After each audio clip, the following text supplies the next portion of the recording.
Hi again. Welcome. That seems awfully loud, right? No? That's good? Okay, welcome to one of the two dual plenaries. If you were here this morning, I'm Doug Arent, Deputy Associate Lab Director at the National Renewable Energy Lab, NREL, where hopefully many of you will go visit Wednesday afternoon. And it's really my pleasure to help guide a conversation. So much like the opening plenary, which was a conversation, we all collectively as a panel decided also to do a conversation with maybe a couple of interspersed visuals to tie in a point or two, since we're all multi-method, is that loud enough in the back? Learners.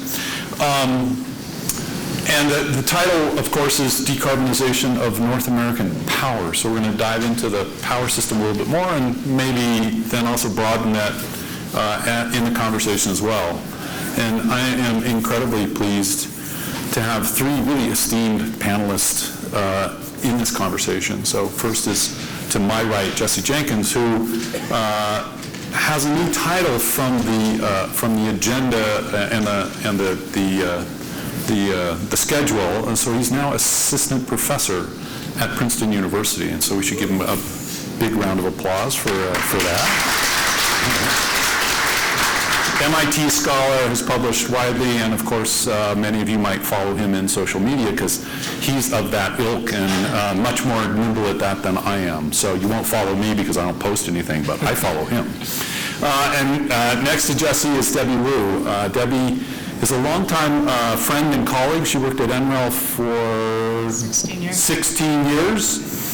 Then went into the private sector, worked for GE Consulting for another maybe 10? Five, okay, sorry. And is now independent. One of the real thought leaders in power systems and understanding high renewable penetrations in power systems, and she's going to share with us some of her insights and knowledge as well. And to Debbie's right, real pleasure that Steve Berberich, who's the CEO of the California ISO, has taken really precious time out of his agenda to join us here today to share with us some insights from, I'll call it from the streets, from really operating in an incredibly challenging environment in a state that, as we heard this morning, is really leading the charge on not just clean power, but clean energy. So we're going to dive into a conversation about this, and the way we're going to do this is different than we did this morning. So I'm going to encourage each of you to actually get up and engage with us when we're on a topic, or if you want to introduce a new topic. So please don't hesitate to say, oh, I have an intervention or a question. Hop up, raise your hand so I can see you, because I can't see everyone in the back, and come up to the microphone. And we're going to do this more as an engaged dialogue with you all, but we've clearly got a set of questions and a couple of visuals to guide us through that, okay? So please don't be shy. All right, so why don't we get started and revisit maybe a little bit, where's that coming from? Sorry.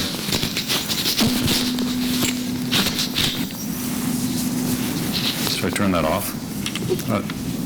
You can use this. Do we have it? Yeah. Sorry. I don't want feedback from you to you all. Start the conversation really, does this work? Is that okay?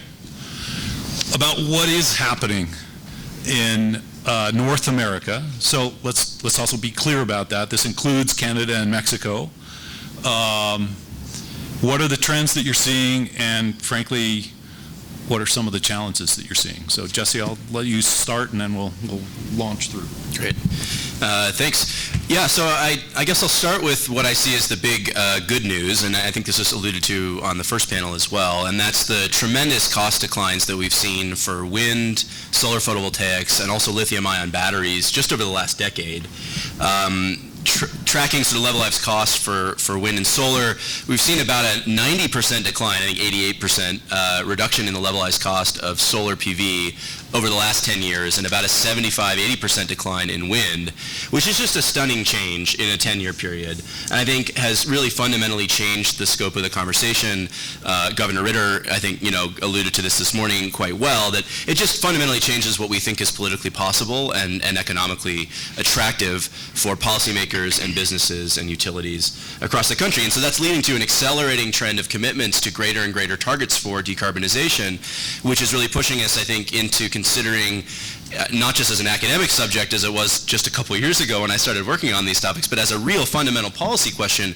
What does deep decarbonization look like? What does a nearly zero emissions or zero emissions electricity system need to look like? And not just, hypothetically, but over the next 3 decades, which is really not that long, to build out infrastructure, to develop the rest of the technologies we need to complete the tool set, and to enact the policies and regulation and business models that we need to support that transition. So, multiple states now have committed to 100% carbon-free or 100% renewable or 100% clean. We know slightly different taxonomies.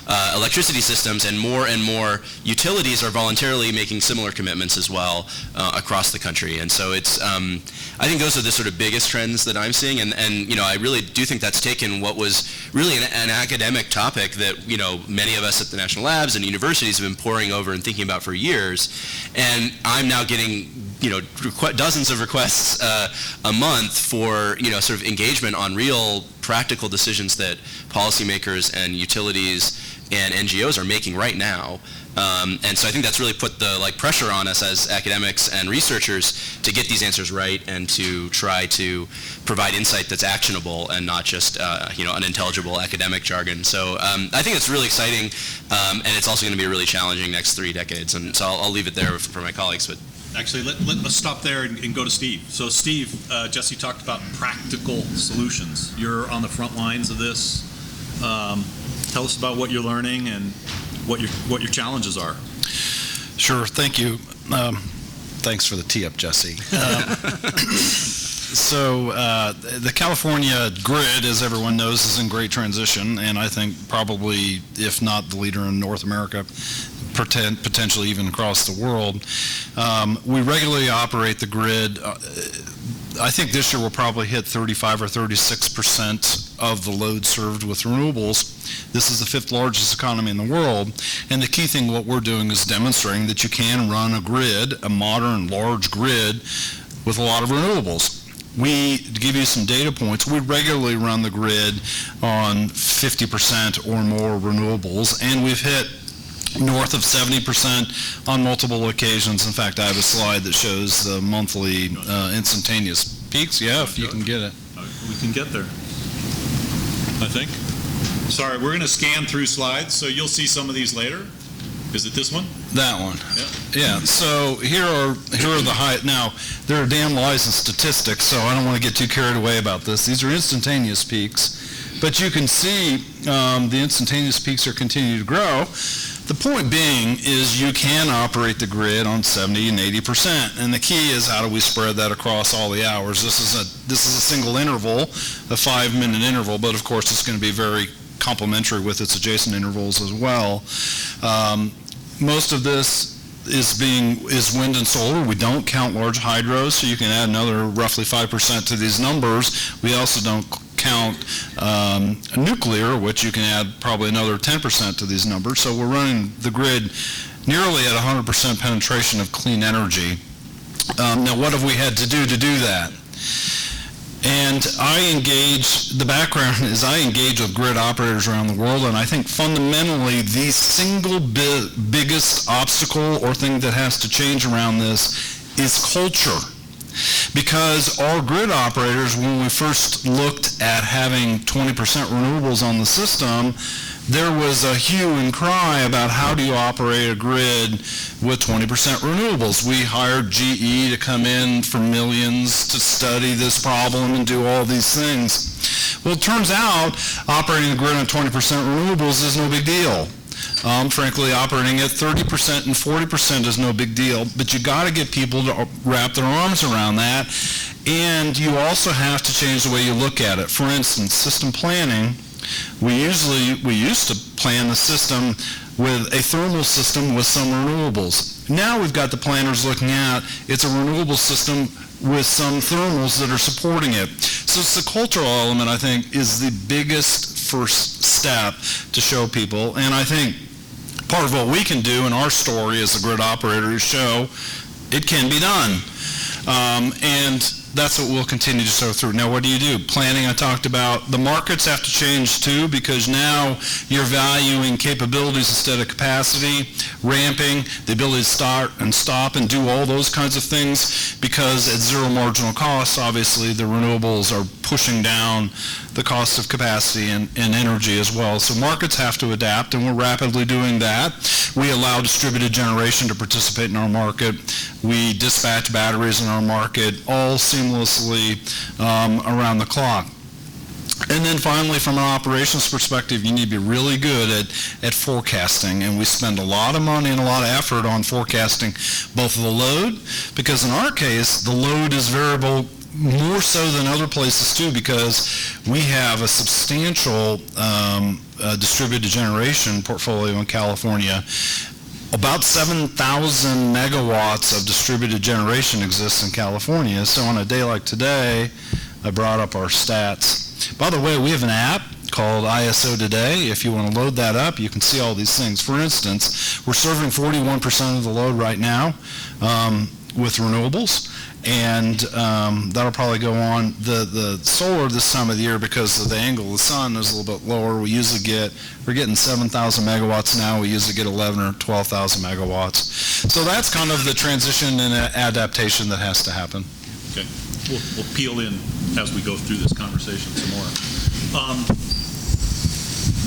Wow. We could go in lots of different places. So you talked a little bit about markets, and in fact, there's a history of where you got to 5-minute markets in advanced forecasting, and there's another element, which is California is part of a large interconnected grid, and you've got interconnections with bordering states and some financial mechanisms in place as well on that front. So I know that GE and Debbie and her team helped with some analysis on much of that, so I'm going to actually turn to Debbie now and ask, what insights do you think have come for California from your work that other jurisdictions need to be aware of in the U.S. or frankly elsewhere, but let's talk about North America. So Steve, you're pushing the limit. You've got 5-minute markets, you've got we'll talk about what this is, an energy imbalance market across the West. You can talk a little bit about what that looks like. Sure. How do those mechanisms help you integrate so much variable renewables, and are those the panacea, or are they just part of the toolkit? Okay, so about 10 years ago, we were doing a study at NREL, the Western Wind and Solar Integration Study, and one of the sensitivity analyses we did, we were looking at high penetrations of wind and PV in the Western interconnection. One of the sensitivities we did was, what if we had balancing area cooperation? What if balancing areas, instead of trying to balance on their own, trying to hold reserves on their own, were to cooperate and try to do this in groups? And we sort of divided the Western interconnect into a few groups. And we found, from this very simple sensitivity analysis, we could save $2 billion. And that was simple, it wasn't in detail. But one of the guys on the call from Excel ran the WEC Seams Issues Subcommittee or something like that, and said, that's a huge amount of money. We should try and do this in the West. And so we started this idea of the efficient dispatch toolkit and the energy imbalance market, and went around selling this to Steve Boyning for years in WEC. And luckily, CalISO was able to grab a hold of this idea, go run with it, because basically the energy imbalance market allows the balancing authorities, WEC is made up of 38, something like that, individual balancing authorities that are all trying to balance their own supply and demand on their own. And what the energy imbalance market does is it allows for that real-time sharing of that imbalance. So it's sort of like having people, sharing in the real-time market. And that's great. It gets you at that imbalance. It gets you at the real-time, if there's excess supply and, maybe somebody can use that power, you don't need to curtail, that's great. What it does not get you at, though, is the day-ahead unit commitment piece. So what it doesn't get you at is the idea that these balancing authorities still had to commit their own units with an idea of what they needed in the day ahead. And that's the cool new thing that CalISO is pushing on now, because you get even more benefits if you can go into, combining in the day-ahead market. And, all the RTOs already do this. This is not like rocket science or anything. But for WEC, which has tried, this is like the third time we're trying for an RTO in the West, this is actually a really big deal for us. So, and then there's us here in Colorado that unfortunately are not really part of the energy imbalance market, but had looked toward Mountain West Transmission Group and now towards an SPP energy balance service. I don't know, you might have comments about what you think are the best ways forward in terms of different pieces of WEC going in different directions on this. But the good thing is that we need to share, we need to get that geographic diversity of the wind, of the PV, and of the load, and of all the generators that balance it. And the more we can interconnect, build transmission, intertie, the more we get at that. Did you want to? So I'm going to hold Steve from the politically sensitive conversation about an RTO in the West, and maybe. I'll dive into that. You will. Okay. All right. Well, okay. We'll let you go there, and then I want to ask a question about the analysis that is helpful. So Debbie started with a story about the Western Wind and Solar Integration Study, which was, a study, but it really led to fundamental change in the West. And actually, if I remember correctly, 20 some odd years ago, again, not to tout an NREL study, but we did a wind vision study for DOE that included about 20% national wind, and actually SPP looked at that back then and said, oh, geez, we have more potential here than we thought. We should increase our balancing area, talk to our stakeholders, et cetera. So I want to get to the question of, because this is an economics audience and they like to do detailed studies, what should they be working on today? What are the key questions, et cetera? But talk about the balancing area of the West first, and then. No, Debbie's absolutely right. And in fact, if you look at Europe, Europe runs a continent-wide day-ahead market, and it's very efficient and very effective for them. They work out the imbalances ahead of time, and the overgen, for instance, that comes out of Germany can go someplace else and be used. In our case, we curtail a lot of it. Big geographic areas are much more effective at integrating renewables. There's no question about it. Now, California, here's what, and I'm an advocate of a big RTO, not because I want to run a big Western RTO. I have enough trouble on my own without doing that.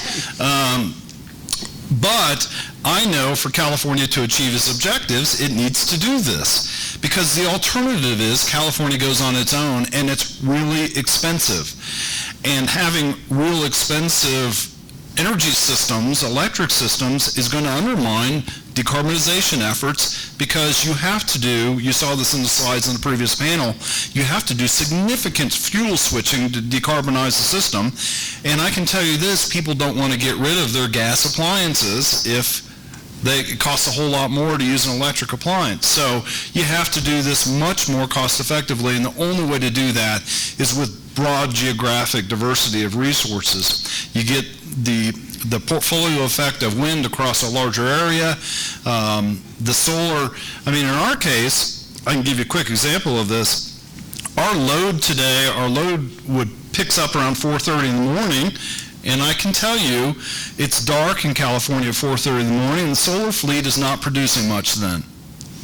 Now, that's supposed to be funny. This is grid humor here, people. But in New Mexico, the sun is up, and that solar could serve California load as the load is coming up in the morning. And similarly, instead of us turning off our over-generated solar, we can move it around the West. It's a win-win proposition. It makes all the sense in the world. Now, why don't we do this? First, standing up, for someone else to go stand up a new RTO is really, really, really expensive. It's probably north of $500 million to stand up a brand new RTO. Now, California, we already have the infrastructure. The ISO has the infrastructure. We've tried. Now, why don't people just join us? Well, we have a governance model that's got 5 members appointed by the California board, and as you can imagine, out-of-state entities aren't real keen on that model. So that's the biggest barrier. We tried to change that, but California didn't like the idea because they feel like they were going to lose control, that there was going to be more FERC jurisdiction. I explained to them we're already FERC jurisdictional. And the unions in California want to make sure that the renewables get built in California. And if you change the balancing area definition, it undermines the RPS rules, and I don't want to get into all that. But that's the politics of it. All right, let's expand that conversation just a little bit. And Jesse, I'll ask you to maybe just talk about the political economy of advancing North American decarbonization a bit, and you can take that in whatever direction you'd like to. Sure. So, this challenge of sort of studying energy transitions, the big topic of this conference, it's just such an interesting challenge because you can come at it from so many different angles.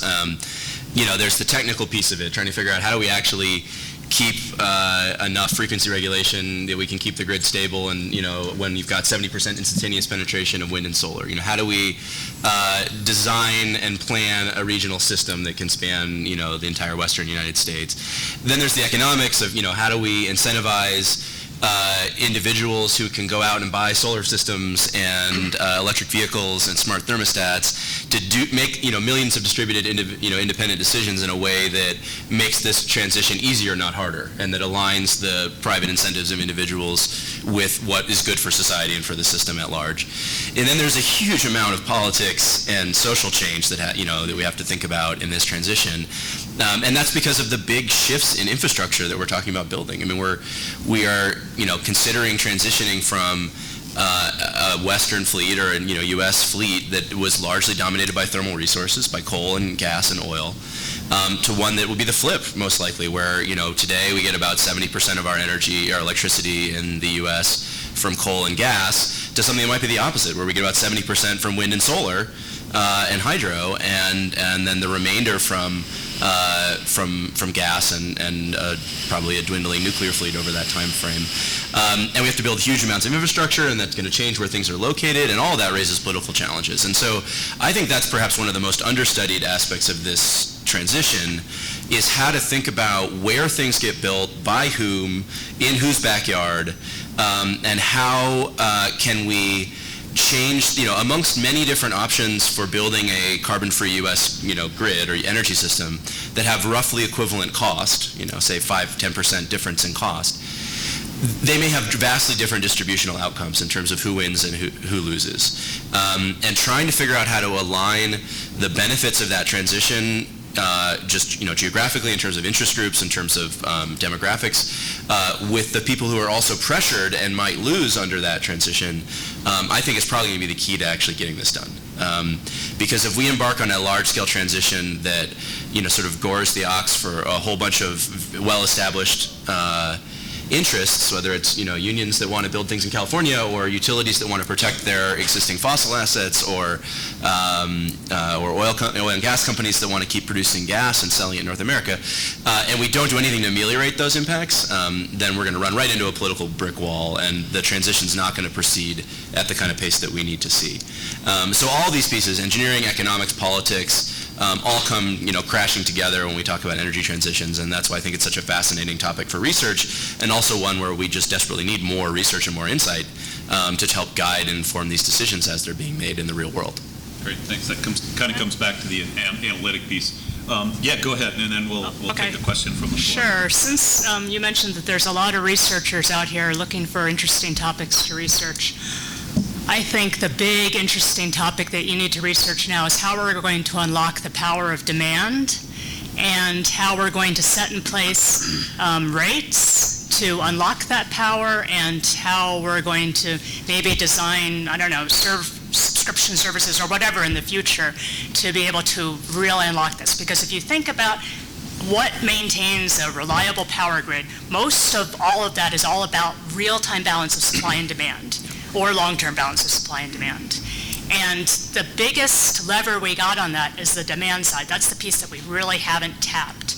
And in the future, we may be, instead of thinking about, we got this fixed demand and what portfolio of generators do I need to balance it, we might be thinking, this is how much solar, this is how much wind, this is how much hydro, this is how much storage I got right now, and how am I going to manage my demand to balance the generation?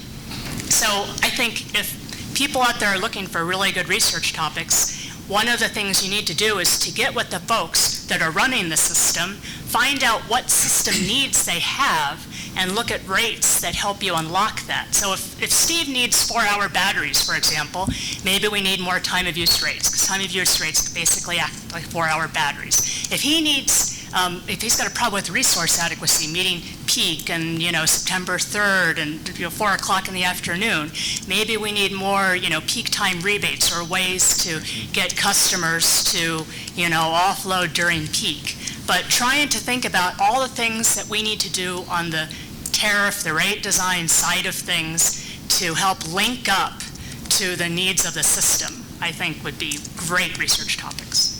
Great, thanks. Here, here. We'll go to the question on the floor, please. And if you'd introduce yourself, that'd be great. Thanks. My name is Victor Del Carpio. I work for the Bureau of Economic Geology. It's a department of University of Texas at Austin. And Scott Tinker's group? Yeah. I have 3 general questions that I think could sparkle some debate. In some of those that you have mentioned, one is, so Mr. Jenkins talked about the reduction in cost. There was exponential, like really high. And it's kind of expected when the industry it's still seminal, is growing. But now the question is, that change, is it increasing, is it decreasing, and is it enough? Mm-hmm. Another one related to power. What is the role of the distributed energy resources, not only at the individual level, but also at the industry level? Mm-hmm. Like how can it complement what you mentioned? That maybe question is more directed to Mr. Berberich. And for everyone, something that is not being discussed, but I want to hear your opinion. What is the role of nuclear also in this transition? Thank you. Thanks. Good question. All good questions, yeah. Let's dive in. Well, maybe I'll start with the renewables question, because this is one of the 3 big challenges that I had in my mind. I think I have a slide on that, yeah. So I started with the good news. Here's the bad news, or here's the challenges that I think are at least 3 of the biggest ones, and there's obviously more than 3, but these are 3 that I spend a lot of time thinking about.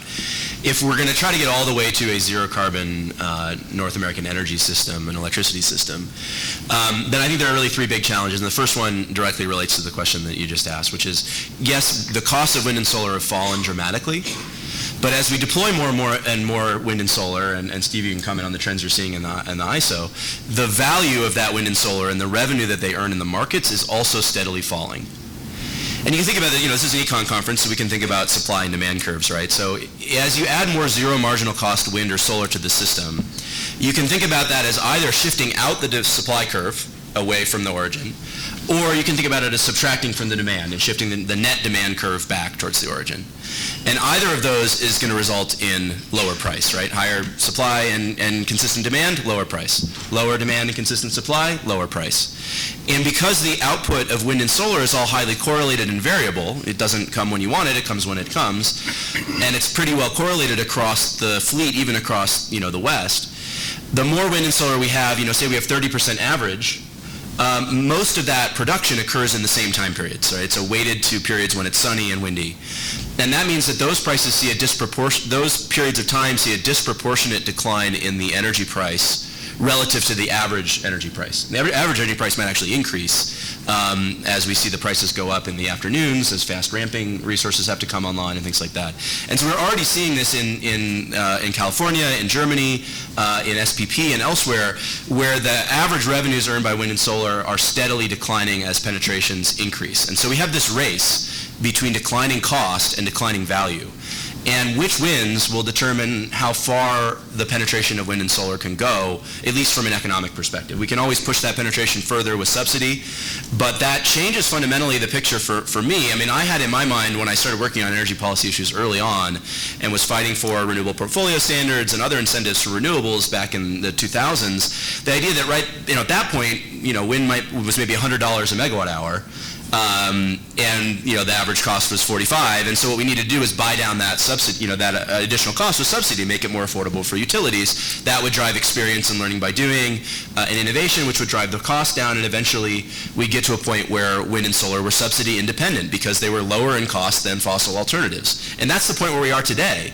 But unfortunately, we're not subsidy independent because the value has fallen along with it. And the fact that wind and solar have a lower levelized cost than a coal or a nuclear or a gas plant is important information and good news.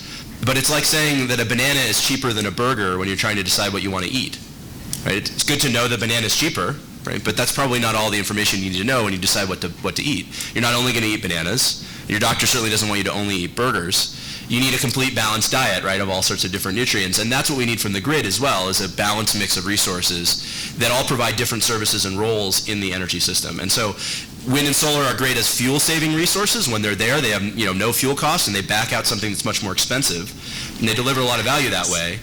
Then we also need a set of fast burst or balancing resources. That's where demand comes in. That's where storage comes in, battery storage or short time periods. But we also need a third missing piece, and that's the second one on my list, which I published on recently, which is firm low-carbon resources. And those are resources that are not weather-dependent, they're not energy-constrained, they're available any time of the year for as long as the system operator needs them to fill in the long-term variability in wind and solar output that batteries and demand response just aren't cut out for. And that could be nuclear, it could be gas or coal with CCS, it could be biofuels, it could be very large reservoir hydro systems in places like Quebec or Sweden, but not really what we see in the West, or geothermal or enhanced geothermal. And so it's a limited set of options, none of which are really ready to scale or are currently scaling at the pace that wind and solar are. And I think to complete the team, complete the portfolio of technologies or your balanced diet or whatever metaphor you want to use, we need to see one or more of those firm low carbon resources scalable and affordable in every jurisdiction or region, because it's going to probably be a different mix of technologies that play that role in different regions, right? So nuclear some places, gas and CCS elsewhere, hydro with reservoirs if you've got it, but you need something to fill that role. So wind and solar got to keep getting cheaper so we can push them further into the market, and we need to see a firm low carbon technology viable in each market to finish the job affordably. Let me stop there and peel the onion there. We'll get to your other ones, DER and nuclear, which are also on our calendar, but I want to dive in a little bit because actually I'm going to push a little bit on number one. And Steve, you or your team and NREL actually did a pretty interesting services example of a 300 megawatt PV plant in Caliso providing critical grid services. If you just gave it a little bit of a window off the top of its rated capacity, do we actually, can you actually derive more value out of these plants, out of the variable renewables, if you allowed them to provide those critical services and frankly not have to call your fast response gas assets or other assets? And could you derive even more value if in fact you didn't spill that energy, but you use that energy maybe to convert it to hydrogen or ammonia or something else for number two, the firm low carbon resources? Is that part of the thinking and suite? And what are the challenges of doing that? Well, what Doug's referring to is we did a test with a large solar plant to see if it could ramp and provide all the suite of ancillary services for us, and of course it can. And the same thing with wind, we've done the same thing with wind, because inverter-based resources can provide reactive power and they can provide ramping and regulation services and all those things.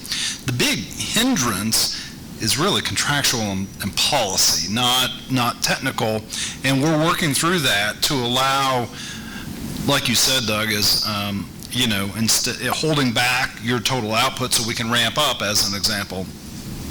I will use the same analogy for charging electrical vehicles, because if you do this the same way, a normal charger is 30 amps, hold back 5 amps, and you can get a whole host of resources, particularly if you have millions of these things out there. So we'll be leveraging those. But again, we have to push through the contractual things, because the incentives right now are to produce all the renewables you possibly can. So we have that. And I know it makes for an interesting panel when the panelists disagree, so Jesse, I'll take you on.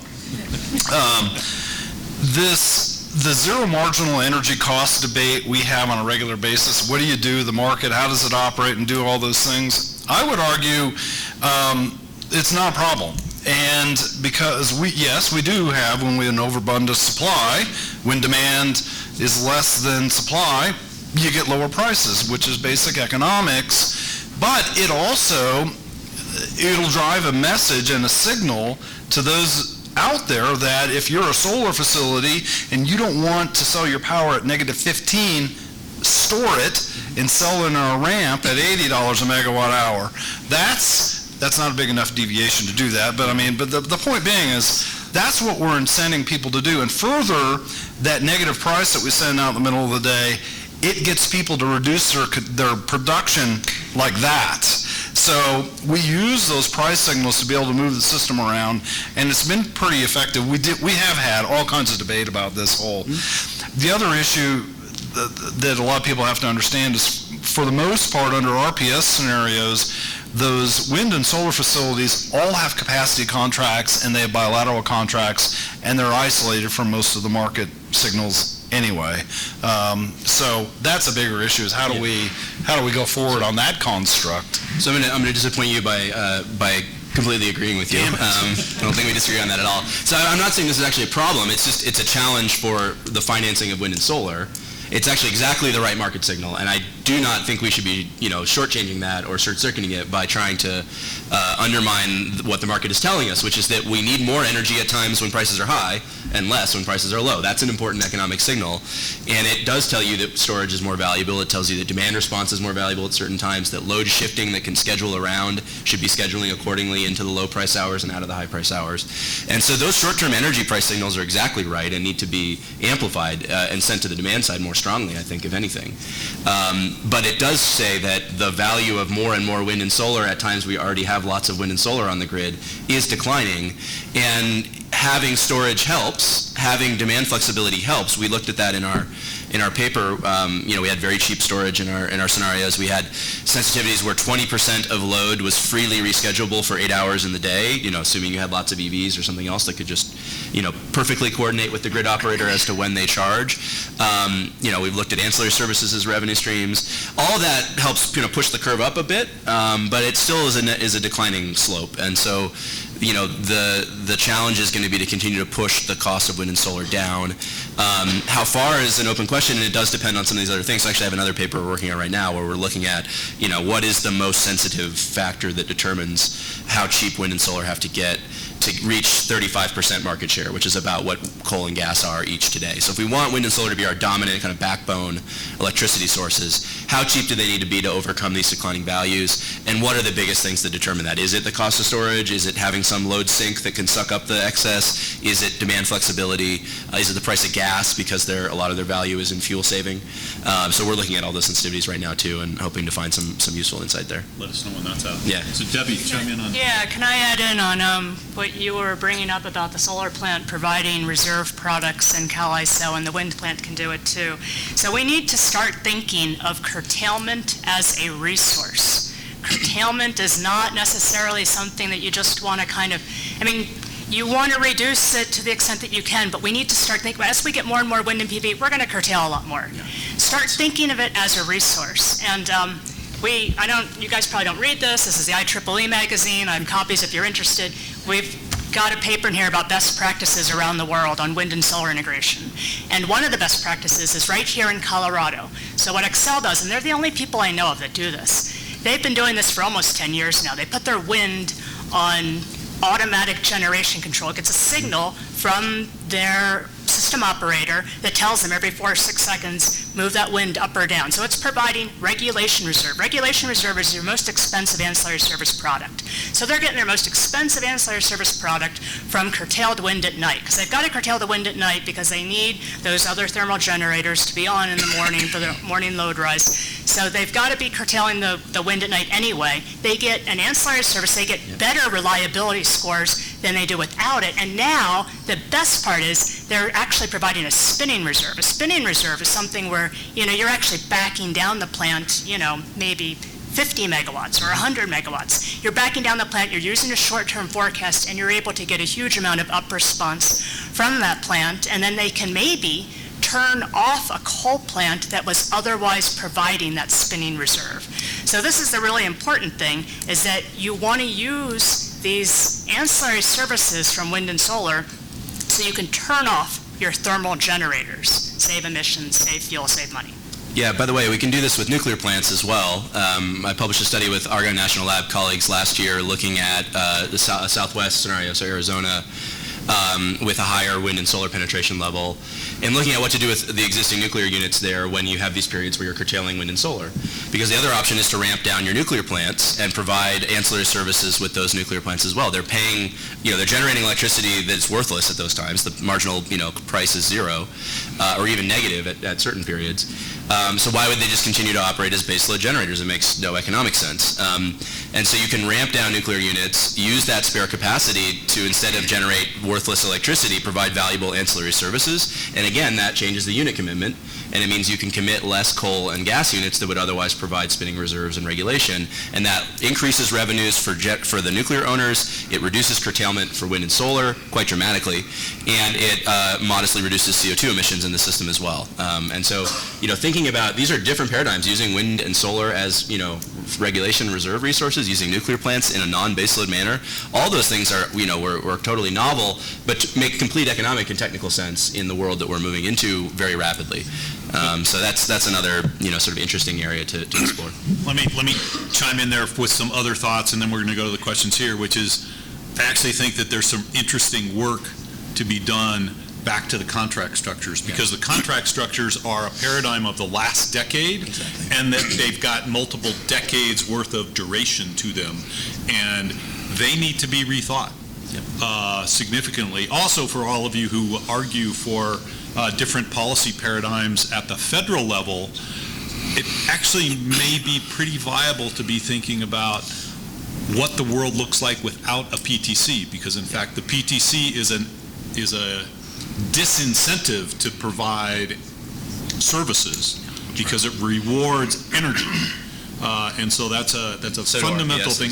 Yeah. And so do RPSs as well. And so again, the evolving policy environment, I think, is really important to be thinking through, because the last decade of policy environment, frankly, isn't what is necessarily needed for the next number of decades. And so with that, we'll go to the next question. Thank you. I'm Velo Kuskra.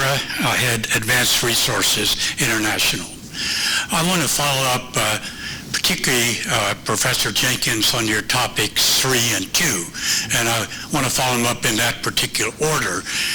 I assume when you mean social license, you're really also including in there social impacts, and in Europe it goes under a much stronger term, basically social or societal justice, and that deals with the displacement of workers, industries in different parts of the country without often recognizing these costs into your larger, more technical view of supply and demand.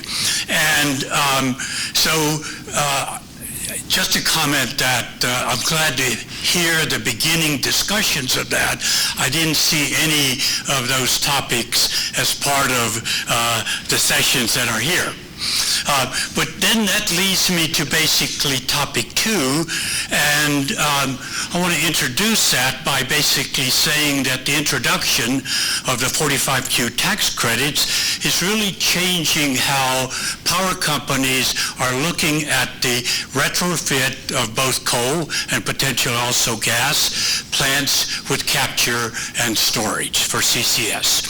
And the combination of the extra revenues from capturing the CO2 and importantly the change in the dispatch, which allows these plants to compete with basically near zero cost renewables, changes the economics.